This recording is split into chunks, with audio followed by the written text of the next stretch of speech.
Deus, nós queremos nessa manhã também te pedir pela vida da Sérgio. Deus, usa a tua filha de uma maneira linda nessa manhã. Amém. O Senhor ache em nós uma terra fértil. Em nome de Jesus. Deus, nós estamos neste lugar porque nós cremos num Deus vivo.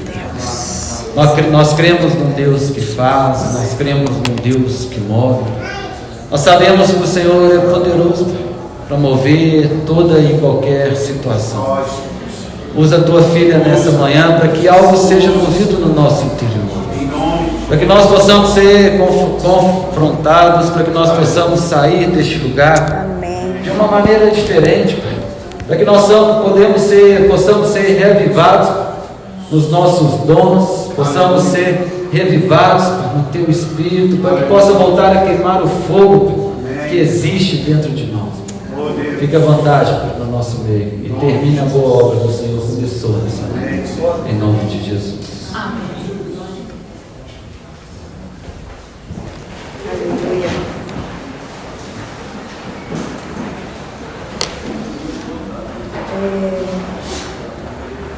Nessas últimas semanas, Deus tem ministrado muito ao meu coração sobre relacionamentos. Muito. Eu tenho sido assim cheia pelo Espírito de tantos ensinamentos novos a respeito disso. E também é algo que nós temos colhido, sabe, ao longo da nossa vida, porque eu me lembro quando eu e o Marcelo nos convertemos, quando nós passamos mesmo a buscar os caminhos que Deus realmente tinha para nós. Uma das coisas que Deus fez na nossa vida em primeiro lugar foi nos esvaziar dos nossos relacionamentos. E na época a gente ficou muito sozinho, a gente tinha carência mesmo, sabe, de pessoas ao nosso redor. E eu me lembro que uma vez nós pedimos uma pastora para orar, para que o Senhor colocasse relacionamentos na nossa vida que nos acrescentasse e nos colocasse mais perto dele. Porque a gente percebeu ali que o Senhor precisou nos esvaziar, porque os relacionamentos não nos acrescentavam, pelo contrário. Eles nos tiravam do caminho que a gente tinha escolhido andar. E eu falo que uma das coisas que Deus faz na nossa vida, antes de nos encher daquilo que é dele, Ele nos esvazia daquilo que é nosso. E isso tem mais ou menos uns 13, 14 anos, quando nós fizemos essa oração. E hoje a gente assim colhe a resposta dessa oração, porque o nosso Deus é um Deus que responde às nossas orações. Aleluia. Nós temos um Deus que, se a gente pedir, a gente recebe, se a gente buscar, a gente encontra, se a gente bater na porta, Ele abre.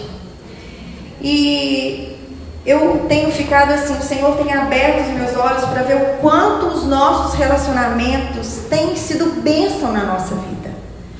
Mas a gente precisa entender como que é isso. Nós precisamos ser ensinados como que é isso. Porque muitas vezes nós metemos os pés pelas mãos, entrando em relacionamento, esperando o quê? Algo da outra parte. Mas na verdade não começa assim. É bem diferente. E quando o Senhor criou Adão e Eva, lá no princípio, a gente vê assim o prazer que o Senhor teve de criar um jardim maravilhoso para eles, de suprir para eles todas as coisas. Obrigado, Dan. De suprir, para eles todas as coisas, mas o principal que Deus queria ali não era dar, não era simplesmente abençoar. A gente sabe que pai, tudo que um pai deseja é o quê? É dar presente para os filhos. Não é verdade? A gente tem prazer. A palavra de Deus fala que a gente, sendo mal, nós temos prazer em abençoar, em dar coisas boas para os nossos filhos, quanto mais Deus. Mas apesar da gente ver a alegria dos nossos filhos receberem presentes, para nós a melhor coisa é quando eles estão sendo presentes na nossa vida. Aleluia. Muitas vezes nós usamos os presentes para que eles sejam presentes na nossa vida. Infelizmente, muitas vezes nós fazemos isso com os nossos filhos, porque a gente tem tanta vontade de ficar com os nossos filhos, sabe? A gente tem tanta assim... Eu, às vezes, direto, eu mando mensagem para Larissa, eu falo assim, filha, que saudade de você. Aí, por quê? Porque a gente não tem muito tempo hoje em dia, é uma correria, ela trabalha o dia inteiro e é muita coisa à noite, então me dá uma saudade. Aí, antes de ontem, ela até chegou e ela falou assim, mãe, deita comigo. Aí eu fui deitar com ela e ela não queria deixar eu ir embora de jeito nenhum. Só que eu falei, se seu pai acordar, não me ver na cama, vai dar problema. É verdade.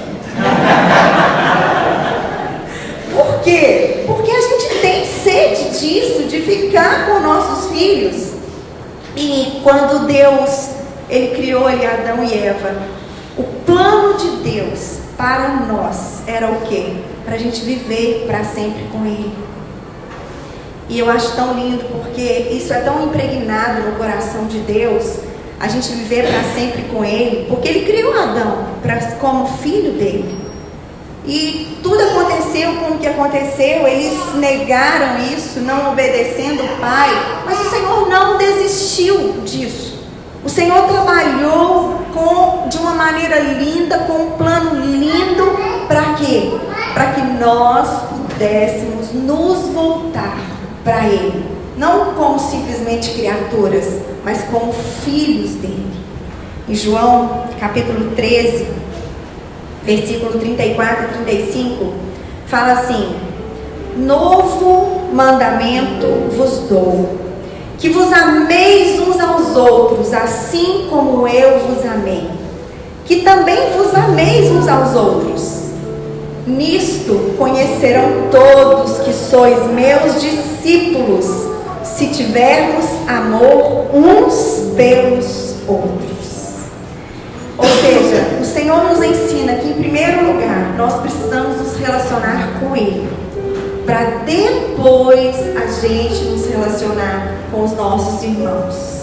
Ele nos criou com o propósito de ser o quê? Uma família. Família. Hoje em dia, por que o casamento é tão atacado? Por que casamento hoje em dia está tão difícil, tão mal falado? Porque o Senhor me disse semana passada, filha, casamento é a única porta que eu estabeleci para que famílias fossem criadas. Eu falei, Deus, o Senhor é lindo. Sabe? É a única porta. Casamento não vem de algo que o mundo criou, instituiu. Casamento vem do coração de Deus. Família vem do coração de Deus. E não tem como a gente experimentar de algo que uma pessoa criou se a gente não conhecer de fato, de verdade, aquela pessoa que criou aquilo. É o que acontece ali em Provérbios 3, que a palavra nos ensina que não adianta a gente querer nos estribar no nosso próprio conhecimento, mas a gente tem que confiar ao Senhor a nossa vida, confiar ao Senhor os nossos caminhos. Por quê? Amados, se a gente não tem um relacionamento real com Deus, o nosso relacionamento com o nosso próximo, ele vai ser raso. Raso, sabe? Porque a gente não consegue dar o que a gente não tem. É impossível você se relacionar com uma pessoa de fato e de verdade como Deus quer. Se você pega o Novo Testamento, ele fala para a gente amar o nosso irmão sem hipocrisia, ardentemente, constantemente, de fato e de verdade, assim como Ele nos amou. Como que a gente consegue amar o irmão dessa maneira? Apenas quando o amor de Deus estiver impregnado no nosso coração. Caso contrário, vai ser um relacionamento raso, um relacionamento de muitas vezes hipocrisia, que você vai tentar fazer algo na sua própria força, mas que quando uma pessoa começar a frustrar com você, a primeira decepção que você tiver com ela, aquilo ali já vai fechar seu coração, você vai falar assim: ah, não, preguiça. Não, preguiça daquela pessoa. Por quê? Porque você não ama como Jesus amou. Como nós acabamos de ler aqui. E eu sei que ter esse tipo de relacionamento é difícil, mas não é impossível. Sabe por que não é impossível? Porque hoje o Espírito Santo de Deus, ele habita dentro de nós. Amados, nós acabamos de cantar aqui que nós somos livres. Nós somos livres para amar os nossos irmãos como Ele nos amou. Depende de quê? De uma escolha. Depende de uma escolha. De você sair da sua zona de conforto e deixar ser dirigido pelo Senhor, pelo Espírito Santo de Deus. Abre a palavra lá em Romanos 12.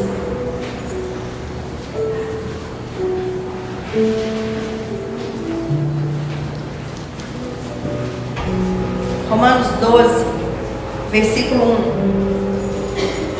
1.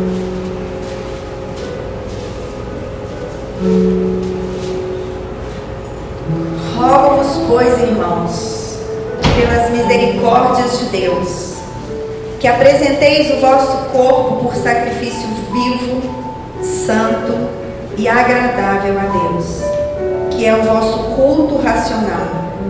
E não vos conformeis com este século, mas transformai-vos pela renovação da vossa mente, para que experimenteis qual seja a boa, agradável e perfeita vontade de Deus.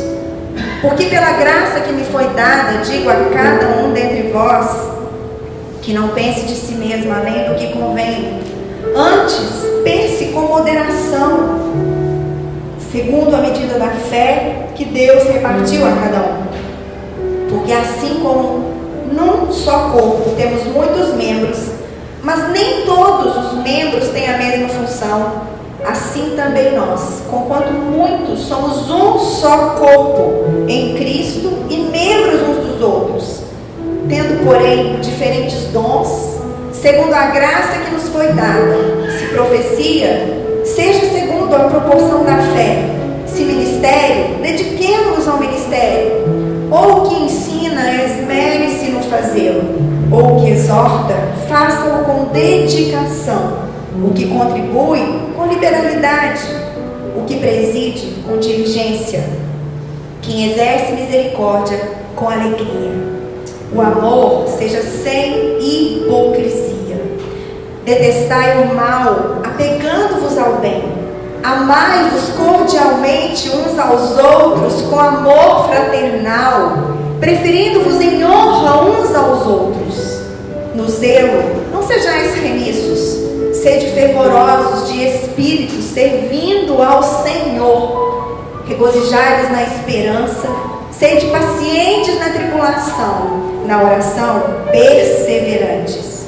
Compartilhai as necessidades dos santos, praticai a hospitalidade, abençoai os que vos perseguem, abençoai e não amaldiçoeis. Alegrai-vos com os que se alegram e chorai com os que choram. Tende o mesmo sentimento uns para com os outros. Em lugar de seres orgulhosos, condescendei com o que é humilde, e não sejais sábios aos vossos próprios olhos. Não torneis a ninguém mal por mal. Esforçai-vos por fazer o bem perante todos os homens. Se possível, quando depender de vós, tende paz com todos os homens. Não vos vingueis a vós mesmos, amados, mas dai lugar à ira, porque está escrito: a mim me pertence a vingança, eu é que retribuirei, diz o Senhor. A cartilha de como deve ser os nossos relacionamentos está em Romanos, do capítulo 12 ao capítulo 15. Se você tem sede em viver esse relacionamento com o próximo de acordo com a vontade de Deus, rumine, medite, decore Romanos 12, 13, 14 e 15. E a primeira coisa que o Senhor nos ensina aqui para ter esse tipo de relacionamento é o quê? Oferecer o nosso corpo como sacrifício vivo. Ou seja, precisa ter uma entrega. Precisa ter uma entrega onde você determina a partir daquele momento fazer a vontade de Deus e não a sua. E quando eu comecei, falei para vocês que relacionamento você nunca pode entrar querendo receber alguma coisa, porque se você for lá em Atos 20:35, a palavra de Deus nos ensina que Jesus disse que melhor coisa é dar do que receber. Ele usa o termo mais bem-aventurada coisa. Quando é usado esse termo de mais bem-aventurada, significa mais que feliz. É muito melhor você dar do que receber. E eu creio de todo o meu coração que isso acontece é porque antes de dar, você não vai entender a graça de receber. Tudo precisa ser o que? Plantado primeiro, sabe? Se você não aprende a servir, dificilmente você vai chegar numa posição que as pessoas vão servir você. Porque primeiro nós temos que plantar para depois receber. Eu acho tão lindo quando Deus ungiu Davi como rei aos 17 anos e ele demorou 13 anos para ser levantado como rei. E ali, naquele tempo todo, Davi teve que aprender tanta coisa, mas tanta coisa antes dele ter qualquer pessoa sob o domínio dele. Davi primeiro aprendeu o que era servir. Sabe por que eu creio que Deus faz isso com a gente? Porque se nós não aprendermos o que é a posição de baixo, quando nós estivermos na posição de cima, em vez de amar e ser grato pelas pessoas que nos servem, nós vamos passar a humilhar aquelas pessoas e achar que nós somos melhores que ela. Mas aos olhos do Senhor, aquela pessoa que serve, ela está ali, ela é muito mais feliz porque ela tem a graça de te servir. Amado, servir é uma glória na nossa vida. Tudo na nossa vida começa pelo servir. Jesus disse: eu não vim aqui para ser servido, eu vim aqui para servir e dar a minha vida em favor de muitos. Amados, é no servir que as coisas na vida da gente acontecem. É no servir. Servir, ele precisa estar acima de dinheiro, ele precisa estar acima de posição, ele precisa estar acima de qualquer coisa na nossa vida. Tem uma jovem pastora hospedada lá em casa esse final de semana. Eu estava lendo aqui hospitalidade, né? Nesse quesito eu só. Eu falo que às vezes a gente, sabe, um dia eu estava tão ruim, tão para baixo, e o Senhor falou assim para mim: filho, começa a escrever seus dons, em vez de focar nas suas falhas. E eu comecei a escrever. Ele falou assim: o que mais você quer? Você está reclamando? Eu falei: Deus, me perdoa. Porque a gente tem mania de focar naquilo que a gente não presta, né? Porque o diabo faz isso com a gente. Mas se você começar a notar os seus valores, você vai perceber o quanto você é especial para Deus. E eu falei: Deus, hospitaleiro eu sou, né? Graças a Deus. E essa menina, ela está fazendo uma pós-graduação aqui, e ela estava voltando para casa, a gente estava conversando. Ela e o marido dela têm um ministério lindo, é um casal jovem, mas assim, eles são muito de Deus. Eu conheço ela há muitos anos. E ela falou uma frase conosco ontem que eu fiquei impressionada. Eles largaram a cidade que eles estavam, lá em São Paulo. Ele era gerente de um banco. Ela já estava cuidando de 2 ONGs, faz um trabalho lindo, porque ela é do meio de artes, ela dá aula de dança, está fazendo pós-graduação nessa área. E eles voltaram para artes com um propósito. E ela virou para mim e falou assim, para o Marcelo: eu cheguei num ponto da minha vida que eu não quero viver pelo dinheiro, eu quero viver pelo propósito. Gente, eu achei isso tão lindo, sabe? Eu falei: meu Deus, que coisa linda. Não viver pelo dinheiro, mas viver pelo propósito do qual o Senhor nos chamou. E a primeira coisa para a gente fazer isso, nós precisamos nos entregar no altar do Senhor como sacrifício vivo, porque abrir mão daquilo que a gente quer é difícil demais. A segunda coisa, quando Paulo continua falando aqui em Romanos, que pela graça que me foi dada, eu digo cada um dentre vós que não pense de si mesmo além do que convém, mas pense com moderação, segundo a medida da fé que Deus repartiu a cada um. Porque assim como num só corpo temos muitos membros, mas nem todos os membros têm a mesma função, assim também nós, conquanto muitos, somos um só corpo em Cristo. Somos membros uns dos outros com diferentes dons. Ou seja, você e eu não somos o centro da coisa. Você não é o centro desse lugar. O centro desse lugar se chama Jesus Cristo. O que nós somos aqui, nós temos a graça, o privilégio de fazermos parte de algo que será completo quando a gente estiver junto. Eu aqui sozinha não vou fazer nada.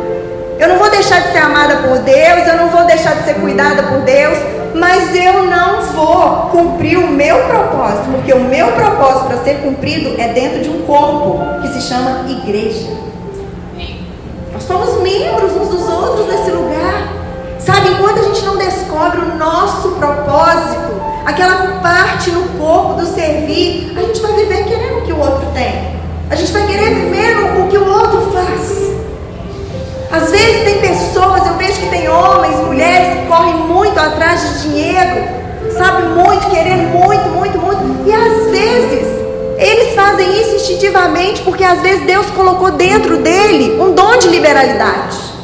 Ele tem esse chamado dentro dele. Às vezes ele não sabe ainda o porquê que ele quer ganhar dinheiro.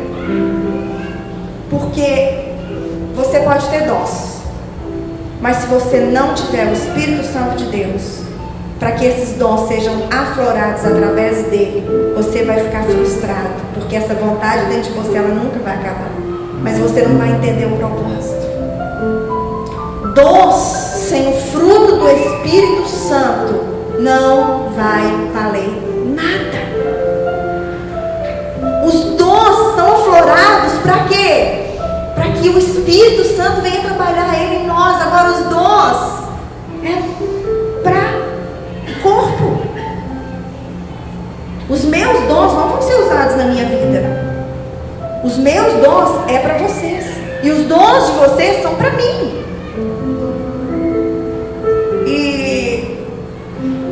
E eu fico vendo assim, sabe? A gente tem tido tão pouca paciência para esperar Deus trabalhar na nossa vida. A gente muitas vezes apega em determinadas coisas. Por exemplo, a gente sabe que a gente é único para Deus.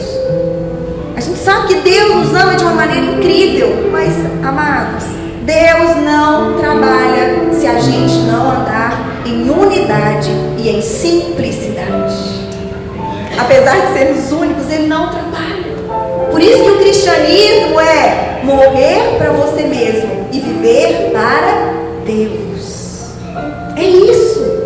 Nós somos um só corpo, membros uns dos outros. Sozinhos a gente não consegue. E por último, como eu acabei de falar para vocês, os dons sem o Espírito não vai fluir. Se você pegar ali 1 Coríntios 12, você vai ver que o capítulo inteiro fala sobre os dons. Ele fala da diversidade de dons, mas ele fala que o Espírito é o mesmo. Ele fala da diversidade de ministérios, mas o Senhor é o mesmo. Ele fala da diversidade das operações, mas é o mesmo Deus que opera tudo em todos. E ele fala, mas a manifestação do Espírito é dada a cada um para o que for útil. Mas eu acho tão lindo, mas tão lindo, que ele termina o capítulo 12 assim: portanto, procurai com zelo os melhores dons, e eu vos mostrarei um caminho ainda mais excelente. Aí 1 Coríntios 13 fala do amor.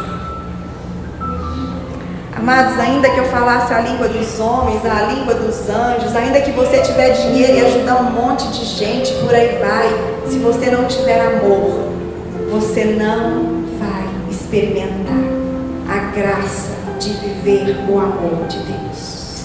Amém. Você pode ter tudo. Você pode ter tudo. E quem derrama esse amor em nós é o Espírito Santo de Deus. E ele conclui ali, 1 Coríntios 13, falando assim: agora, pois, permanecem a fé, a esperança e o amor. Estes três, mas o maior destes é o amor. Nós temos uma palavra para esse lugar, que está lá em Oséias 10, 12. E eu me lembro muito bem quando o Senhor me deu essa palavra, eu tinha uma certa... porque assim, a Bíblia, eu gosto muito da tradução que chega mais perto do original. Então, quando Deus me deu essa palavra, que eu não sabia o que se tratava, eu estava deitada na minha cama e quando Deus falou assim, vai lá em Oséias 10, 12. E eu saí do meu quarto, a primeira Bíblia que eu achei na minha frente foi uma Bíblia que eu não gostava da tradução dela, que era a tradução da linguagem de hoje. E a primeira que eu peguei, mas era exatamente ali naquela Bíblia que Deus queria falar comigo. E Deus nos disse que já era tempo de nós nos voltássemos para o Senhor. Que se a gente nos voltasse para Ele, nós iríamos colher chuvas de bênçãos e de salvação, mas que o amor iria produzir. E nós precisamos aprender, amados, a amar uns aos outros nesse lugar. Nós estamos aqui para ajudar uns aos outros a cumprir o chamado dele na nossa vida. Nós estamos aqui para amar sem hipocrisia, ardentemente, intensamente, de fato e de verdade, assim como Ele nos amou. Nós somos um só corpo nesse lugar. Se você ferir qualquer pessoa aqui nesse lugar, você vai estar ferindo a si mesmo. Porque o Senhor não olha para nós separado aqui. Nós somos um corpo nesse lugar. Nós somos igreja nesse lugar.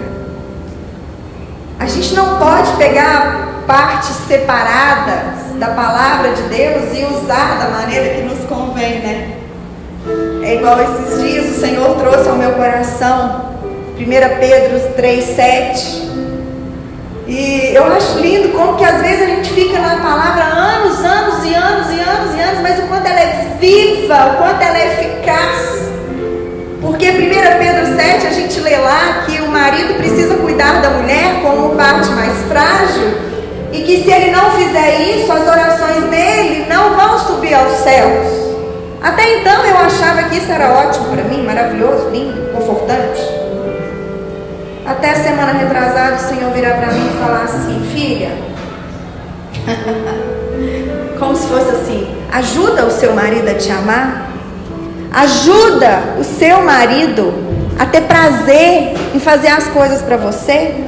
Porque se as orações dele for interrompida, a mais prejudicada vai ser você. Porque você é uma só carne com ele.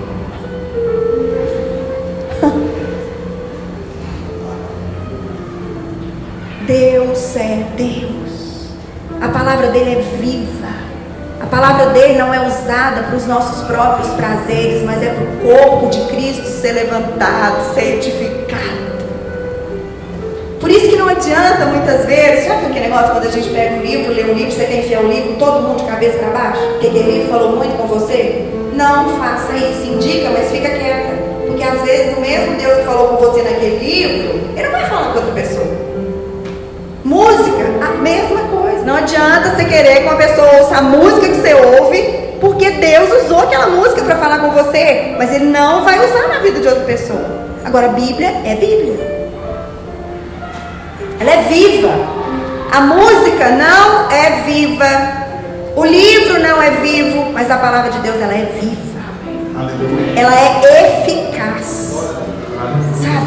ela tem poder de ser usada pelo Espírito Santo para falar com as pessoas, não aquilo que você quer falar com ela, mas aquilo que ela precisa ouvir ali naquele momento. E eu quero terminar essa palavra com Romanos 13. Abre lá.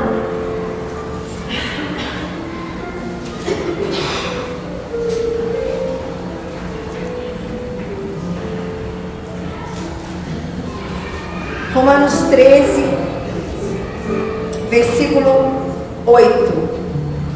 Fala assim: a ninguém fiqueis devendo coisa alguma, exceto o amor, com que vos ameis uns aos outros.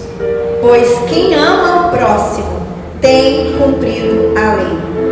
Pois isto: não adulterarás, não matarás, não furtarás, não cobiçarás. E se há qualquer outro mandamento, tudo nesta palavra se resume: amarás o teu próximo como a ti mesmo. O amor, ele não pratica o mal contra o próximo, de sorte que o cumprimento da lei é o amor.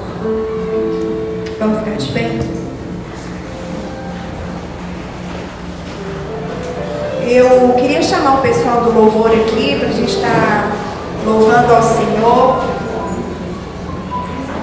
Antes da gente orar. E eu quero mesmo clamar aqui hoje nesse lugar: o Espírito Santo de Deus derrame uma unção dobrada do amor dele aqui nesse lugar. O Senhor tem ouvido as nossas orações nesse lugar. O Senhor tem nos dado graça de ver o sobrenatural dele. Eu tenho falado muito com as meninas na intercessão que eu não quero mais viver o natural. Eu quero o sobrenatural de Deus. Eu quero ver os sinais, os prodígios, as maravilhas, porque o meu Deus é o mesmo ontem, hoje, para sempre. Sabe? E eu quero que aquele corpo que eu faço parte possa experimentar isso comigo em nome de Jesus Cristo. E o princípio disso está aqui em 1 João 2,5, que fala: aquele, entretanto, que guarda a sua palavra, nele verdadeiramente tem sido aperfeiçoado o amor de Deus. Amém. Sonda o seu coração nesse momento. Às vezes precisa ter algum conserto com a sua vida nesse lugar, com o Senhor, às vezes com alguém aqui, ou às vezes com alguém que está fora desse lugar.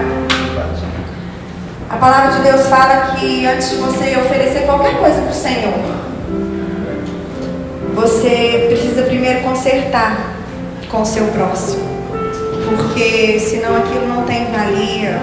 O Senhor não precisa daquilo que você dá, porque o homem não pode receber coisa alguma se do céu não lhe for dado.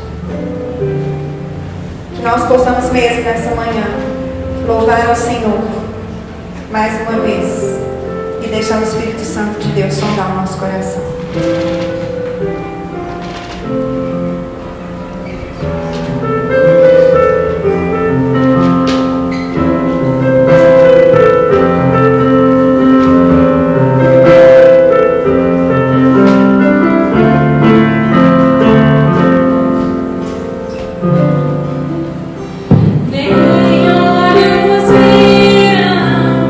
Nem ouvidos ouviram o que Deus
nessa manhã clamar que o Senhor venha derramar um amor, Deus, sobre os nossos corações aqui nesse lugar. Que o Senhor abra os olhos, Deus, os nossos olhos espirituais, para entender, Deus, que a nossa luta não é contra a carne, não é contra sangue, mas é contra principados e potestades, contra os dominadores desse mundo tenebroso que tem tentado a todo preço arrancar do nosso coração a grandeza de quem o Senhor é, Pai. Senhor, nós queremos levantar um clamor, Deus, por esse corpo aqui nessa manhã, Pai. Que a graça do Senhor nos alcance, Pai. Que o favor do Senhor nos alcance, Pai. Senhor, as pessoas aí fora estão perecendo, Deus, de uma maneira tão triste, Deus. E nós temos dentro de nós, Pai, aquilo que elas precisam, Deus. Por isso nos ajuda, Senhor, a nos voltarmos para o Senhor, para que nós possamos mesmo, em nome de Jesus Cristo, colher as chuvas de bênçãos, as chuvas de salvação que o Teu amor vai produzir no nosso meio, Pai. A ponto, Senhor, da gente entender que a nossa unidade, a nossa simplicidade, o amor entre nós vai atrair as pessoas, ó Deus, para esse lugar e elas vão ter um encontro real com o Senhor, Pai.